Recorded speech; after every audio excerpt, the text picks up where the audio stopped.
معاشرہ، معیشت، میڈیا، مذہب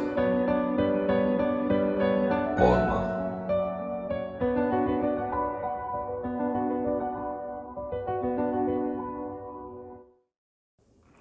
السلام علیکم۔ چینل M5 سے نسرین حسین پرویز آپ سے مخاطب ہے۔ آج کا جو موضوع ہے وہ ہے تو سول سروس سے متعلق، لیکن بہرحال اس کا تعلق معاشرے سے تو بنتا ہے۔ سول سرونٹس بھی ہمارے جو ہیں وہ کوئی آسمان سے تو گرتے نہیں ہیں، اسی معاشرے سے لیے جاتے ہیں۔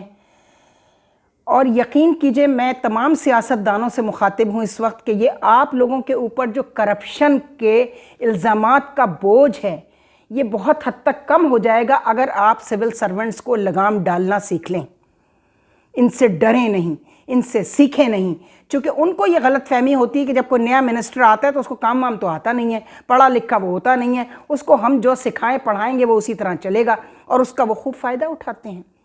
یہ تو وہ لوگ ہیں نا کہ مشتاق احمد یوسفی صاحب نے لکھا اپنی کتاب میں کہ ان کا کام آنے والوں کا بول بالا اور جانے والوں کا منہ کالا کرنا ہوتا ہے۔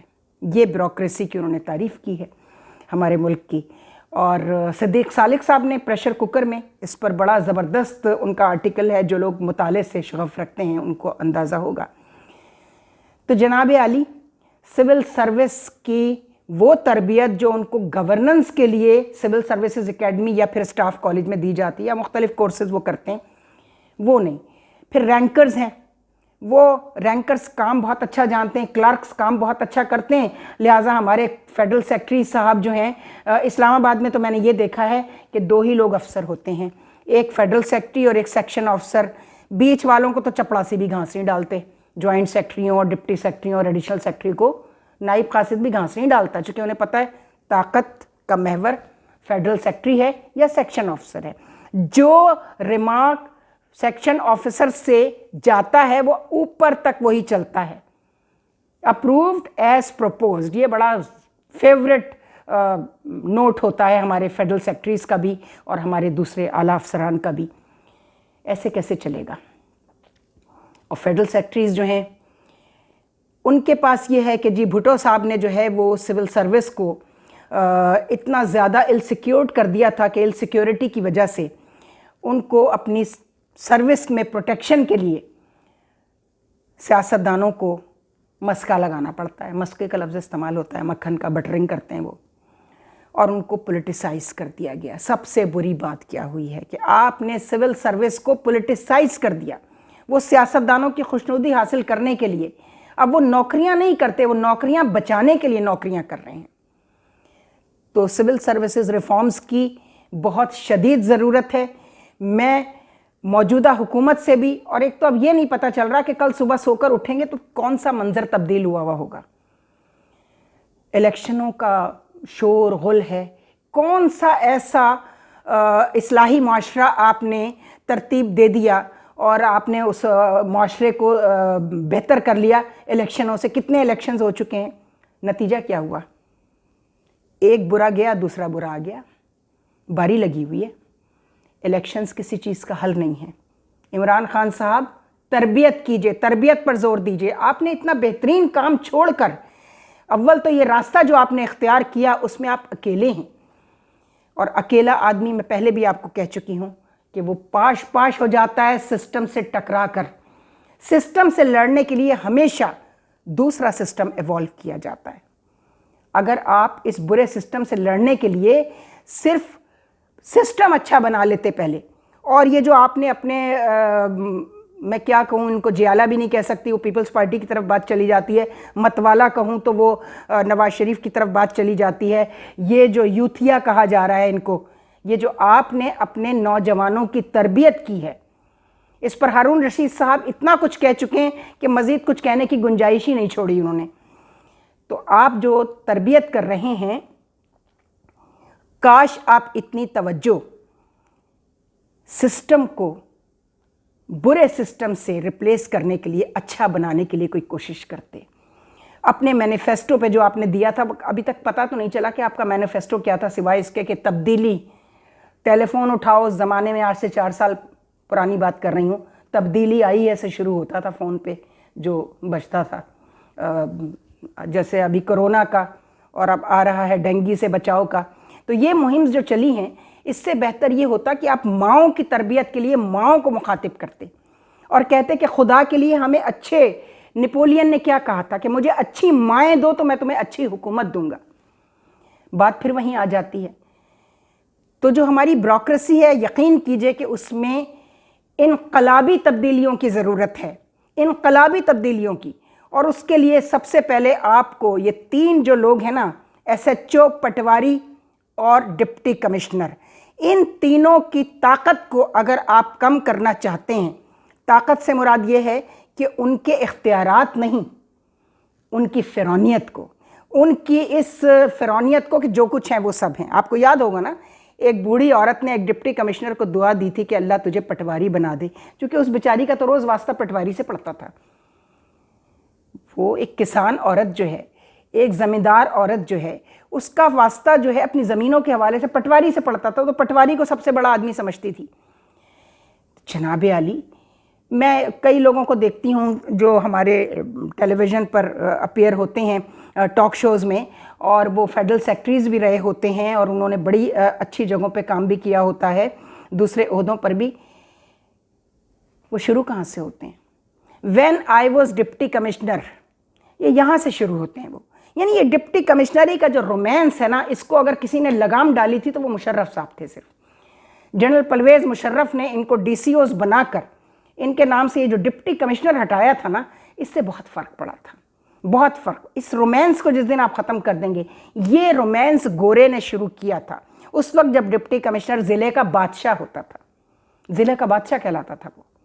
اگر آپ اس کو جاننا چاہتے ہیں تو امیر محمد کالا باغ کی کتاب ہے، اس میں انہوں نے جو سول سروس کو ڈیفائن کیا ہے جس طرح، اور انہوں نے اپنے ذاتی جو تجربات تھے ان کا بھی سہارا لیا کہ ہم انگریز کے زمانے کی انہوں نے بات کی کہ ہم ڈپٹی کمشنر جب کوئی نیا آتا تھا تو ہم کس طرح گاڑیاں لگتی تھیں آگے کی. سب سے پہلی گاڑی میں ان کے لیے تحائف ہوتے تھے، بڑے بڑے تحائف. دوسری گاڑی میں ہمارے کتے ہوتے تھے، کتے بھی گفٹ کیے جاتے تھے. انگریز کی کمزوری یہ تھی کہ اس کو اچھی نسل کا کتا چاہیے ہوتا تھا، ڈوبرمین چاہیے، جرمن شیپرڈ چاہیے، السیشن چاہیے.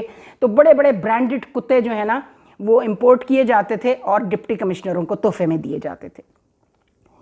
پھر کہتے ہیں کہ تیسری گاڑی میں ہم خود سوار ہوتے تھے اور ہمارے دوسرے، یعنی علاقے کے زمیندار، فیوڈل لارڈز جو ہوتے تھے وہ، اور جو نوٹیبلز ہوتے تھے، بڑے بڑے صنعت کار، راجہ، مہاراجہ، نوابین، یہ ہوتے تھے. اور وہ ڈپٹی کمشنر کی خدمت میں صرف سلام عرض کرنے جاتے تھے. انہوں نے کہا ہم سلام عرض کرنے جاتے تھے. تو جب ہم اترتے تھے، ہم جا کر وہ جو انتظار گاہ ہوتی ہے، ویٹنگ روم میں ہمیں بٹھا دیا جاتا تھا. پھر ہمیں ڈپٹی کمشنر صاحب حاضری کا حکم دیتے تھے کہ ہم آ جائیں ان سے ملنے کے لیے. یہ حکم سنتے ہی اوردلی کے ذریعے ہم سب اٹھ کر ایک دوسرے کو گلے لگاتے تھے. یعنی آپ غلامی کی وہ زنجیریں اب تک توڑنے میں آپ کامیاب کیوں نہیں ہو سکے؟ اس لیے نہیں ہو سکے کہ تقریری مقابلے جو ہوتے ہیں نا، سیاستدانوں کے جلسوں کی تقریریں جو ہیں، اس کا ان کی گورننس سے دور دور تک کوئی تعلق نہیں ہوتا ہے. تو خدا کے لیے ایک تو سول سروس ریفارمز جو ہیں اس کے لیے آپ ڈاکٹر عشرت صاحب جیسے آدمی کو آپ اب مت لگائیے گا. آپ ان لوگوں کو بلائیے جو بدترین تلخ تجربات سے گزرتے ہیں سول سرونٹس کے ساتھ، جو پبلک ڈیلنگ ہے وہ آپ کو جب یہ بتائیں گے. میں مخاطب ہوں جناب وزیر اعظم صاحب سے، یا کوئی پتہ نہیں کہ جب میرا یہ کلپ آن ایئر ہوگا تو اس وقت کون سا نظام حکومت ہوگا. دل تو یہی چاہتا ہے کہوں، ورنہ مجھ پر وہ کہیں گے جی یہ تو اسٹیبلشمنٹ کی ایجنٹ ہے. یقین کیجئے آج بھی اگر کوئی ڈھنگ کی گورننس نظر آتی ہے تو وہ مارشل لاء کے دنوں کی نظر آتی ہے. تو میں تو یہی کہوں گی کہ قمر جاوید باجوہ صاحب، جنرل باجوہ، جب آپ جانے لگیں، چونکہ آپ جانے کا پہلے بھی بہت دفعہ کہا گیا کہ آپ نہیں رہیں گے، ایکسٹینشن نہیں لیں گے، لیکن جان بوجھ کر اسکینڈلائز کیا گیا جنرل باجوہ کو. تو اب تو کلیئر ہو چکا ہے کہ آپ جا رہے ہیں. تو جانے سے پہلے کسی ایسے اچھے جرنیل کو، ویل ریپیوٹڈ جرنیل کو، سارے ویل ریپیوٹڈ ہیں، بہت کم لوگ کرپٹ ہیں فوج میں. میں بتا دوں بہت کم پرسنٹیج ہے، جس کی وجہ سے خاص طور پر عمران خان صاحب آپ کے دور حکومت میں اور خود مریم صاحبہ، میاں نواز شریف صاحب، آپ لوگوں نے کیا کچھ نہیں کیا اس فوج کے خلاف اس کو بدنام کرنے کے لیے. آپ نے اپنے ہی سیکیورٹی اداروں کو بدنام کیا ہے. اس سے نقصان کیا ہوا ہے؟ وہ فوج جس کے اوپر لوگ اس قدر بھروسہ کرتے تھے، وہ کہہ رہے ہیں یہ کیا ہو کیا رہا ہے؟ واقعی کیا فوج خراب ہے؟ نہیں، فوج خراب نہیں ہے. میں علل اعلان کہتی ہوں کوئی بھی مجھ سے اس پر مقابلہ کر لے، چونکہ آج جتنی آپ کو ترقی نظر آتی، میں ایوب خان کا دیکھتی ہوں کہ field marshal general Ayub Khan کے زمانے کی جو پروگریس ہے، جو ڈیولپمنٹ ہے، انڈسٹریل ڈیولپمنٹ ہے، کیا ان کے زمانے میں یہ بیوروکریسی نہیں تھی؟ زیادہ مضبوط اور زیادہ ایماندار بیوروکریسی تھی. میں سی ایس پیز کی بات کر رہی ہوں، یہ بھٹو صاحب کے لائے ہوئے تھرڈ کلاس کامنرز کی بات نہیں کر رہی ہوں. یہ کامنرز کا جو سسٹم آیا ہے، اس نے سول سروس، پھر لیٹرل انٹرنٹ جسے ہمارے ظفر العالی صاحب لیٹرین انٹرنٹ کہتے ہیں، فورن سروس کا آپ نے بیڑا غرق کر دیا ہے. آپ فورن سروس میں فورن سروس کے لوگ لگائے جاتے ہیں، یہاں لیٹرل انٹرنٹ آ رہے ہیں اور سیاسی بھرتیاں ہو رہی ہیں. پھر کمرشل کاؤنسلرز، میں نے تو خود تجربہ کیا کہ کمرشل کاؤنسلر کوئی کام ہی نہیں کر رہا ہے، کوئی کام نہیں کر رہا ہے. نہ وہ ڈیمانڈ لے کر آتا ہے، مارکیٹ کو بھی سرچ نہیں کرتا، اور اپنے ملک میں وہ ڈیمانڈ. میں اسحاق ڈار صاحب، آپ فرما رہے تھے کہ آپ ایکسپورٹ کو ٹھیک کریں گے، کیسے کریں گے؟ ذرا اپنا ٹریڈ اینڈ کامرس کا جو کمرشل سیکٹری آپ لگاتے ہیں یا کمرشل اتیشی، ذرا ان کی تربیت تو کر لیں پہلے.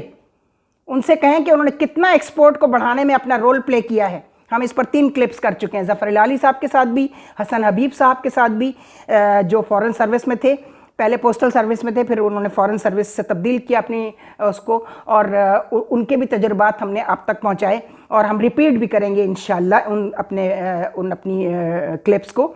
تو یہ خدا کے لیے سول سروس میں سب سے زیادہ انقلابی تبدیلیوں کی ضرورت ہے. اور جو حکومت بھی، میں اس وقت تو بہرحال شہباز شریف صاحب آپ ہی سب کچھ ہیں، میں آپ سے مخاطب ہوں. اگر آپ سول سروس میں ریفارمز لے آئے، حقیقی ریفارمز، اور آپ نے اپنا وہ رول پلے کر لیا جو بحیثیت چیف منسٹر پنجاب آپ کی دھاک بیٹھی ہوئی تھی، ہمیں آپ کے اندر اب ویسا ہی ایک ایڈمنسٹریٹر چاہیے. پنجاب کے لیے بڑا صوبہ ہے، اور سندھ کے لیے تو خیر، سندھ کو تو لوگ کہتے ہیں پتہ نہیں کوئی اللہ میاں کوئی نیچے اتر کر آنا پڑے گا سندھ کو ٹھیک کرنے کے لیے. جب تک یہاں پیپلز پارٹی اور ایم کیو ایم کی حکومت رہے گی، سندھ اور کراچی کبھی ٹھیک نہیں ہو سکے گا. ہم پہلے بھی کہہ چکے ہیں، کراچی کو فیڈرل کنٹرول میں دینے کی ضرورت ہے. اس کو سندھ حکومت کے، خاص طور پر پیپلز پارٹی کے تسلط سے نجات دلائی جائے. میرا فوکس کیوں شہباز شریف صاحب کی طرف ہے؟ میں نے بتا دیا کہ انہوں نے ایز اے چیف منسٹر جو دھاک بٹھائی ہوئی تھی. عمران خان صاحب نے یہ کہا تھا کہ بڑا کلیشے ہے اور بڑا اسٹیٹس کو میں ختم کروں گا. خان صاحب، آپ نے کیا اسٹیٹس کو ختم کیا؟ اسی گندی بیوروکریسی سے آپ امپریس رہے، بہت زیادہ امپریس رہے. آپ اعظم خان کو اپنا پرنسپل سیکرٹری لے کر آئے، اور اعظم خان نے کیا کیا؟ وہ سب کے سامنے. اول تو بنیادی جو ٹیکنیکل غلطی یہ تھی کہ اعظم خان نے کبھی فیڈرل گورنمنٹ میں سرو نہیں کیا تھا. ان کی ساری سروسز جو ہیں وہ خیبر پختونخوا تک ہی محدود تھیں، اور آپ نے ان کو لا کر اپنا پرنسپل سیکرٹری رکھا. نیپوٹزم بھی کہہ سکتی ہوں میں اس کو، nepotism in a way, not وہ آپ کے ریلیٹیو نہیں تھے، لیکن آپ نے ان کو پشتو اسپیکنگ ہونے کی وجہ سے، کے پی کے کا ہونے کی وجہ سے، آپ نے کہا کہ یہ میرے لیے بہت اچھا رہے گا. چونکہ جب آپ کی کے پی کے میں گورنمنٹ تھی تب بھی اعظم خان آپ کے ساتھ تھے. دیکھیے، ابھی مبشر لقمان نے کوئی 3 سال پہلے ایک انٹرویو میرا کیا، وہ سولو پرفارمنس تھی اور سولو انٹرویو تھا. ان کی ساری توجہ فواد حسن فواد پہ منتقل تھی. ان کا خیال تھا، مبشر لقمان کا، بلکہ سارے اینکرز کا یہ ہوتا ہے کہ جی سب سے زیادہ بےایمان آدمی جو ہے وہ فواد حسن فواد تھا، وہ پرنسپل سیکرٹری تھا، چونکہ نواز شریف صاحب کا ساری بےایمانیاں اس نے کرائی ہیں. ایسی بات نہیں ہے. سارے پرنسپل سیکرٹریز جو ہیں وہ ان کے ہاتھ میں ہوتا ہے. آپ کی جو لگام ہوتی ہے وہ ان کے ہاتھ میں ہوتی ہے. کیوں؟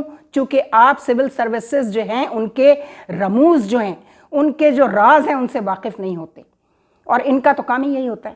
تو آپ کو سول سروس کی جو تربیت ہے اس پر بہت زیادہ توجہ دینے کی ضرورت ہے. اعظم خان نے جو کچھ کیا ہے وہ سب کے سامنے ہے. یہ لوگ کیوں اتنے فرعون بن جاتے ہیں اور کیوں یہ چلاتے ہیں آپ کو؟ چونکہ آپ کے اندر اہلیت نہیں ہوتی. تو خان صاحب، آپ تو آکسفورڈ کے پڑھے ہوئے تھے، باقی تو چلیے آپ کہتے ہیں کہ سارے ایسے ہی ہوتے ہیں، بس پرائم منسٹرز جو آتے رہے ہیں اس لیے یہ بیوروکریسی ان کو چلاتی ہے. آپ تو آکسفورڈ کے پڑھے ہوئے تھے، آپ تو اسٹیٹس کو ٹھیک کرنے کی بات کرتے تھے. تو یہ آپ نے بیوروکریسی سے جس طرح آپ امپریس رہے ہیں، معاف کیجیے گا، آپ نے بھی سول سروسز ریفارمز میں بعد میں ہم نے یہ بھی دیکھا کہ آپ نے ڈاکٹر عشرت حسین کو بہت دفعہ آپ کی ان سے تکرار بھی ہوئی، سب کچھ ہوا، لیکن اس کا فائدہ کیا ہے؟ آپ اس لیول سے کیوں نہیں لوگ اٹھاتے، انٹیلیجنشیا سے، ایکیڈیمیا سے، اور عام سینئر سول سٹیزنز جو پڑھے لکھے لوگ ہیں، ریٹائرڈ لوگ ہیں، جو ویل ریپیوٹڈ بیوروکریسی ہے، اس میں سے آپ نے وہ لوگ کیوں نہیں لیے جو اس تجربے سے گزرتے ہیں کہ وہ پبلک، جب وہ پبلک بن جاتے ہیں اور وہ ریٹائر ہو جاتے ہیں تو ان سے کس طرح بیہیو کرتی ہے یہ بیوروکریسی۔ تو آپ پلیز، جو بھی حکومت آتی ہے، میں اس کو یہ ریکویسٹ کروں گی کہ سب سے پہلے سول سروس کی تربیت پر زور دیا جائے۔ خدا حافظ۔